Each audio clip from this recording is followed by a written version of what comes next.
দীর্ঘ প্রতীক্ষার পর অবশেষে অজয় নদের উপর তৈরি হয়েছে স্থায়ী সেতু। আর এতেই খুশির হাওয়া পশ্চিম বর্ধমান এবং বীরভূমের এলাকাবাসীর মধ্যে। উত্তরবঙ্গ এবং দক্ষিণবঙ্গের মধ্যে এবার যোগাযোগের পথ হলো আরও সুগম। প্রশাসন সূত্রে জানা গিয়েছে 2017 সালে কাংসার একটি অনুষ্ঠানে মুখ্যমন্ত্রী নতুন সেতু তৈরির কথা ঘোষণা করেছিলেন, কিন্তু জমিজট সহ বিভিন্ন কারণে সেতু নির্মাণে বেশ কিছুটা সময় লাগলো।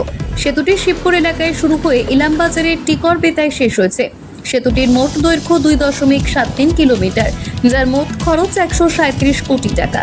ইলামবাজার হয়ে ঘুরে দুর্গাপুর মুচিপাড়া যেতে হলে কমপক্ষে 25 কিলোমিটার রাস্তা বেশি যেতে হতো। এই সেতু চালু হওয়ায় মুচিপাড়া শিবপুর রাস্তা ধরে শান্তিনিকেতন যাওয়ার দূরত্ব প্রায় 22 থেকে 25 কিলোমিটার কমে যাবে।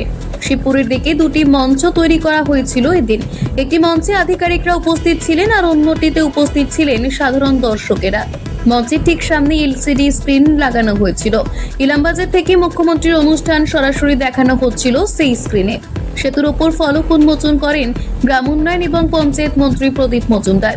এছাড়া উপস্থিত ছিলেন জেলা শাসক, মহকুমা শাসক, আড্ডার চেয়ারম্যান সহ উপস্থিত ছিলেন প্রশাসনিক আধিকারিকেরা।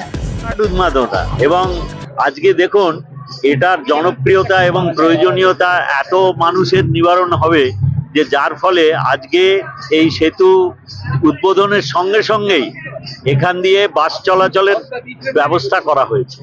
যে সেতু উন্মোচিত হবে সঙ্গে সঙ্গে ওখান দিয়ে পাবলিক ট্রান্সপোর্ট যাওয়া শুরু করবে। আমাদের এসবিএসটিসির বাসের রুট এইখান থেকে দুর্গাপুর থেকে বোলপুর চালু হয়ে যাবে আজকে এই ব্রিজের ওপর দিয়ে। হ্যাঁ, এটা মানে দুদিকের অ্যাপ্রোচ রোড নিয়ে আমার ধারণা, আমার কাছে লেখা আছে, একটু দেখে নিতে হবে, প্রায় 200 কোটি টাকার। আরডি বলেন খুবই উপকৃত হবে, তার কারণ তাদের আবহাওয়ার উপরে যে যাতায়াতের নির্ভরশীলতা ছিল, যে এটা হ্যাঁ অসুবিধে হতো, বা অন্য সময়ও একটা অস্থায়ী ব্যবস্থার উপর দিয়ে যাওয়া সেটা খুব মসৃণ ছিল না।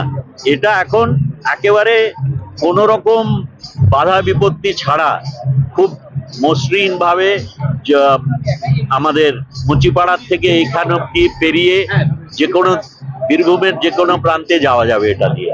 অতএব হ্যাঁ, যোগাযোগ আরো নিবিড় হলো এবং আরো স্থায়ী হলো। কারণ আগে যেরকম আমাদের আবহাওয়ার উপরে নির্ভরশীল ছিল সেতুটা, যে এখানে যে ব্যবস্থা ছিল এপার থেকে ওপারে যাওয়ার, সেটা ফেয়ার ওয়েদার ব্রিজ ছিল। ব্রিজ তো বলা যায় না, যে ব্যবস্থা ছিল আর কি, সেটা যখনই বেশি প্রতিকূল আবহাওয়া হতো তখন যাওয়া আসার অসুবিধে হতো, আর জলের মাত্রা যদি বেড়ে যেত তখন ওটা ধুয়ে চলে যেত, যা এবারেও হয়েছিল।